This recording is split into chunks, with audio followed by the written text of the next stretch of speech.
साथ रहस्यमय शांति। बिजली के जाते ही घर में अचानक गहरा अंधकार छा जाता है। केवल टॉर्च की हल्की सी रोशनी ही अब उसके कदमों का सहारा है। जैसे ही वह किसी कमरे की ओर बढ़ता है, घड़ी की टिक टिक की आवाज भी जोर से सुनाई देने लगती है, मानो सन्नाटा उसे और डरावना बना रहा हो। जाओ। हल्की हल्की सीटी की आवाजें, खिड़कियों के दरारों से आती सीटी की आवाजें माहौल को भयावह बना देती हैं। ऐसा लगता है जैसे कोई धीमे धीमे उसका नाम पुकार रहा हो। ये आवाजें कभी तेज हो जाती हैं और कभी बिल्कुल धीमी, मानो किसी अदृश्य शक्ति की उपस्थिति महसूस हो रही हो। बंद खिड़की से आती ठंडी हवा।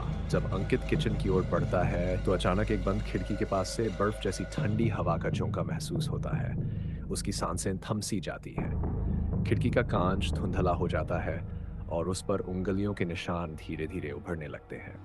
सार्क अचानक गिरती चीजें, जैसे ही वह टॉर्च की रोशनी में किचन का दरवाजा खोलता है, शेल्फ पर रखे बर्तन जोर से गिर जाते हैं। आवाज इतनी तेज होती है कि उसकी धड़कनें तेज हो जाती हैं। उसे लगने लगता है कि वह अकेला नहीं है। बाहर बारिश और तूफान का दृश्य। बाहर घनघोर बारिश शुरू हो चुकी है। बिजली के नर आसमान में गड़गड़ाहट की आवाज घर को और भयावह बना देती है। खिड़कियों के बाहर चमकती बिजली की रोशनी में अंकित को कभी कभी परछाइयां दिखाई देती हैं, जैसे कोई बाहर से उसे घूर रहा हो। 6 घर की पुरानी लकड़ी की आवाजें। घर की लकड़ी की सीढ़ियां और फर्श अचानक जोर जोर से चरमराने लगती हैं, मानो कोई अदृश्य शक्ति उस पर चल रही हो। अंकित जब पीछे मुड़कर देखता है तो बस अंधकार होता है। इन विवरणों से माहौल ऐसा बनता है कि पाठक या दर्शक खुद को उस डरावनी स्थिति में अकेले घर में रात के समय होता है, बिजली चली जाती है और माहौल अचानक सिंडा हो जाता है। वह अपनी टॉर्च लेकर घूमता है, तभी पीछे से हल्की हंसी सुनाई देती है। वह पलटकर देखता है लेकिन कोई नहीं होता।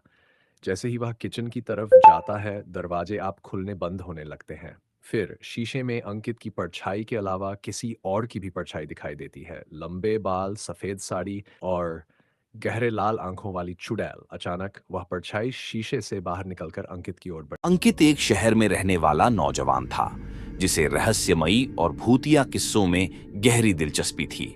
एक दिन उसे एक पुराने किले के बारे में पता चला जो उसके गांव के पास ही था।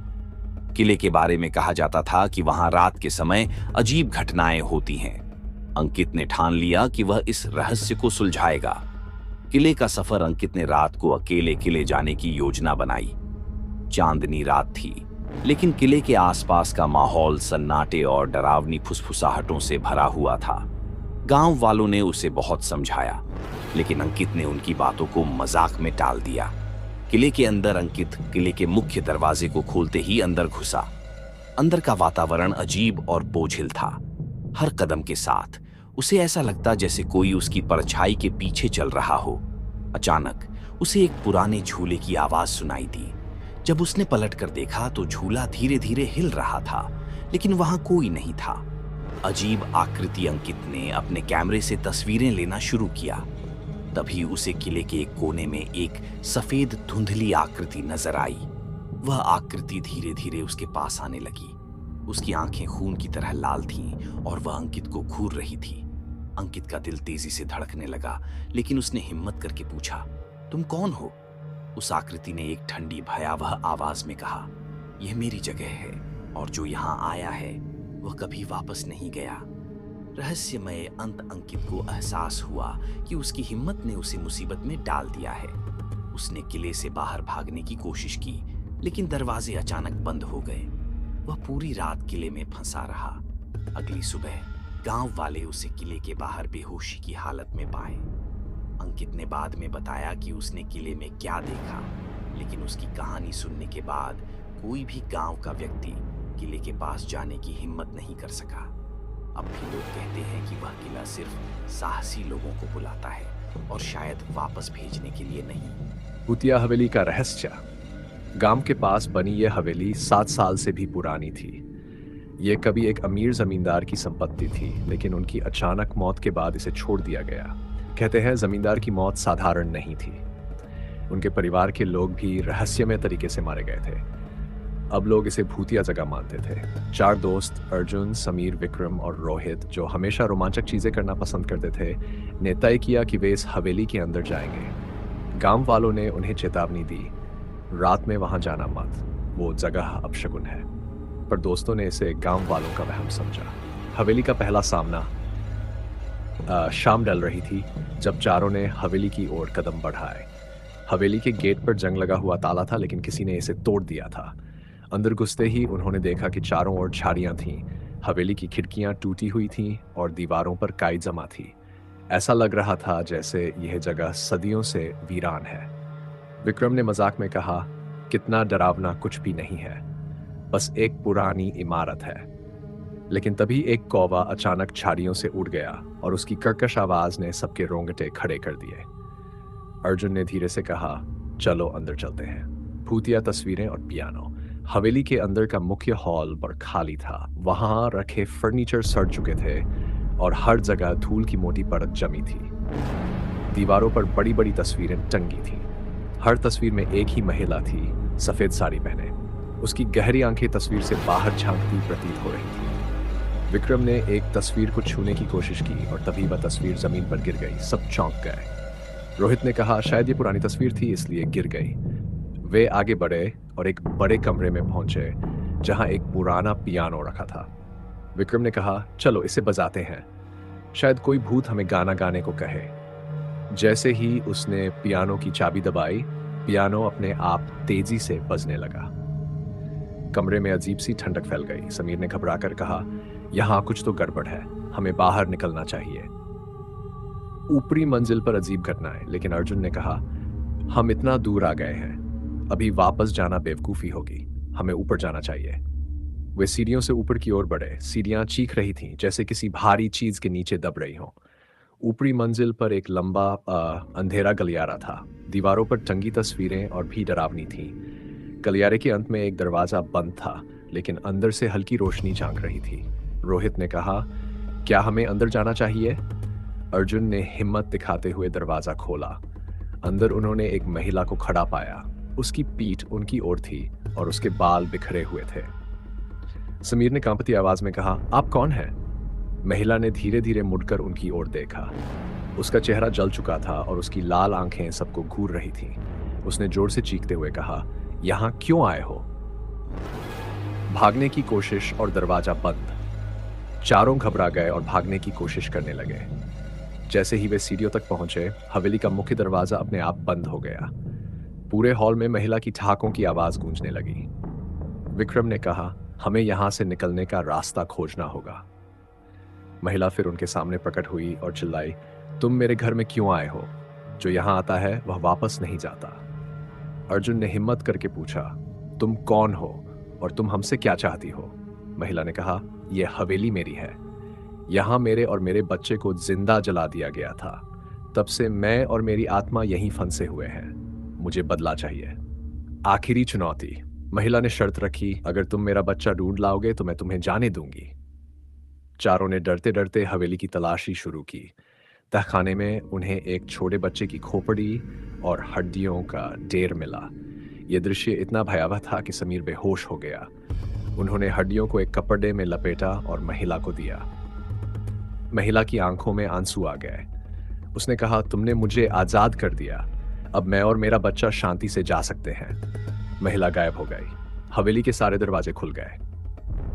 अंत और सबक। चारों ने गांव लौटकर यह कहानी सुनाई। गांव वालों ने उस रात मंदिर में प्रार्थना की। तब से किसी ने उस हवेली की ओर जाने की हिम्मत नहीं की।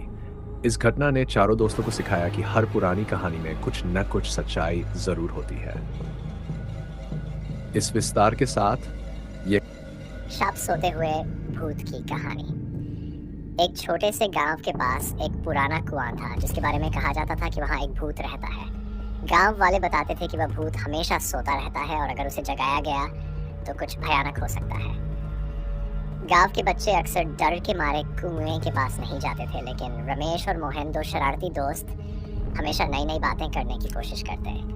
एक दिन उन्होंने ठान लिया कि भूत को जगाकर देखेंगे कि क्या सच में वह भूत है या बस एक कहानी। रात को दोनों दोस्त टॉर्च और लाठी लेकर कुएं के पास पहुंचे। कुएं के पास पहुंचते ही उन्हें एक अजीब सन्नाटा महसूस हुआ। रमेश ने धीरे से कुएं के अंदर झांकते हुए कहा, भूत बाबू उठो, देखो हम आ गए। लेकिन कोई आवाज नहीं आई। मोहन ने हंसते हुए कहा, भूत भी शायद ठंड में कंबल ओढ़कर सो रहा होगा। तभी अचानक कुएं के अंदर से एक गहरी भारी आवाज आई, कौन है जो मेरी नींद खराब कर रहा है? दोनों दोस्तों का दिल जोर जोर से धड़कने लगा।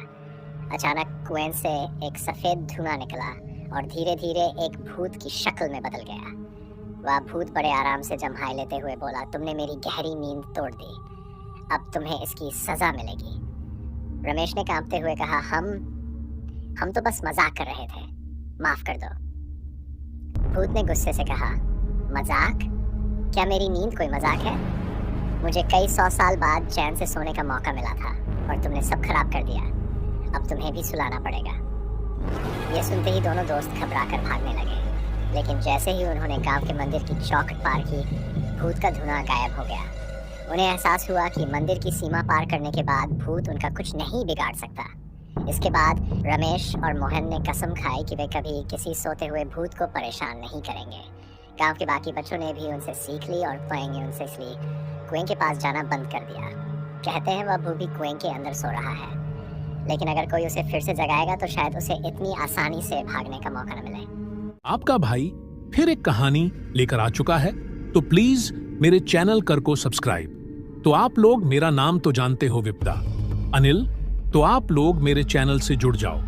आप लोगों को डरावनी और एक रहस्यमयी घटना। एक बार गांव के कुछ नौजवानों ने तय किया कि वे इस हवेली के रहस्य को जानने के लिए रात में वहां जाएंगे। उनमें से सबसे साहसी लड़के अर्जुन ने कहा, भूत वूत कुछ नहीं होता, यह सब लोगों की कल्पना है, मैं जाकर देखूंगा। रात के समय अर्जुन और उसके कुछ दोस्त हवेली पहुंचे। जैसे ही उन्होंने अंदर कदम रखा, ठंडी हवा का झोंका आया और दरवाजा अपने आप बंद हो गया। हवेली के अंदर चारों ओर धूल और मकड़ियों के जाले थे, लेकिन सबसे ज्यादा डरावनी बात यह थी कि हर कोने से ऐसा लगता था जैसे कोई उन्हें देख रहा हो। अचानक एक कमरे से धीमी धीमी हंसी सुनाई दी। जब वे उस कमरे में गए तो उन्होंने देखा कि एक पुराना झूला अपने आप हिल रहा था। अर्जुन ने हिम्मत जुटाकर कमरे के बीच में रखी पुरानी अलमारी खोली। जैसे ही उसने अलमारी खोली, एक तेज चीख के साथ सफेद कपड़ों में लिपटी एक औरत प्रकट हुई। उसके चेहरे पर गहरी काली आंखें और खून से सने हाथ थे। रहस्य का खुलासा डर के मारे अर्जुन और उसके दोस्त हवेली से भाग खड़े हुए। अगले दिन उन्होंने गांव के बुजुर्गों से इस बारे में बात की। तब एक बुजुर्ग ने बताया कि उस हवेली की मालकिन सुजाता को उसके ही परिवार ने जायदाद के लिए मार डाला था, लेकिन मरने से पहले उसने कसम खाई थी कि वह कभी इस हवेली को छोड़कर नहीं जाएगी। कहते हैं सुजाता की आत्मा आज भी उस हवेली में है और जो भी उसकी शांति भंग करता है उसे वह कभी माफ नहीं करती। सीख: अत्याचार और लालच का अंत हमेशा दुखद होता है। यह कहानी हमें दूसरों के साथ न्याय और दया का व्यवहार करने की सीख देती है। भूतिया मंदिरों की कहानियां अक्सर रहस्यमयी और डरावनी होती हैं। ऐसी ही एक कहानी एक पुराने सुनसान मंदिर की है जो एक घने जंगल के बीच स्थित था, चंद्रमुखी देवी का मंदिर। कहा जाता है कि यह मंदिर कई 100 साल पुराना था और चंद्रमुखी देवी को समर्पित था। प्राचीन काल में इस मंदिर में देवी की पूजा बड़ी श्रद्धा से की जाती थी। लोग मानते थे कि देवी बहुत कृपालु थीं और भक्तों की मनोकामनाएं पूरी करती थीं। लेकिन एक दिन एक राजा ने अपनी शक्ति के मद में आकर मंदिर की पवित्रता को भंग कर दिया। उसने मंदिर की संपत्ति लूट ली और देवी की मूर्ति को क्षति पहुंचाई। उस दिन से मंदिर में अजीब घटनाएं घटने लगी। रात के समय मंदिर से घंटियों की आवाजें आती थीं, जबकि वहां कोई नहीं होता था।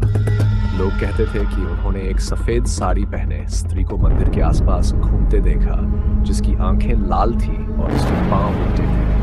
जो भी व्यक्ति अंधेरी रात में मंदिर के पास गया वह या तो पागल हो गया या फिर लौटकर कभी नहीं आया। गांव के बुजुर्गों का कहना था कि देवी ने राजा को श्राप दिया था और उनकी आत्मा आज भी मंदिर में भटकती है। लोग डर के मारे उस मंदिर के पास जाने से कतराते थे। एक यात्री की हिम्मत। एक बार एक साहसी यात्री ने ये रहस्य सुलझाने की ठानी। वह अमावस्या की रात में मंदिर पहुंचा। वहां उसने देवी के प्रकोप को शांत करने के लिए पूजा करने की कोशिश की। जैसे ही उसने दीप जलाया, पूरा मंदिर गूंज उठा। उसे लगा जैसे कोई भारी शक्ति उसके पास आ रही है। अचानक वह बेहोश हो गया। अगली सुबह वह मंदिर के बाहर होश में आया। उसने बताया कि उसने एक दिव्य आकृति देखी जिसने उसे चेतावनी दी कि यह स्थान अपवित्र है और इसे छोड़ देना ही अच्छा है। आज भी यह मंदिर सुनसान पड़ा है। लोग इसे चंद्रमुखी का भूतिया मंदिर कहते हैं और रात में इसके आसपास जाने की हिम्मत नहीं करते। ये कहानी हमें यह सिखाती है कि धार्मिक स्थलों और पवित्रता का सम्मान करना बहुत जरूरी है। भूतिया गांव का रहस्य स्थान। एक सुनसान गांव, जंगल के बीचों बीच। टूटी फूटी झोपड़ियां, धुंध और अजीब आवाजें वातावरण को डरावना बनाती हैं। उसके दोस्त पहाड़ों में कैंपिंग करने गए। रात के समय जब सब लोग सो रहे थे, रवि को लगा कि कोई बाहर टेंट के पास घूम रहा है। उसने टॉर्च लेकर देखा लेकिन कोई नहीं था। कुछ देर बाद उसने टेंट के ऊपर एक छाया देखी। वह बहुत डर गया और अपने दोस्तों को जगाया। जब सभी बाहर निकले तो वहां कोई नहीं था, लेकिन सुबह टेंट के पास बड़े बड़े पैरों के निशान मिले जो किसी इंसान के नहीं लग रहे थे। भूतिया गांव का रहस्य स्थान। एक सुनसान गांव, जंगल के बीचों बीच। टूटी फूटी झोपड़ियां, धुंध और अजीब आवाजें वातावरण को डरावना बनाती हैं। अजनबी की आवाज। रोहन और उसकी बहन ने जंगल के बीचों बीच कैंपिंग की।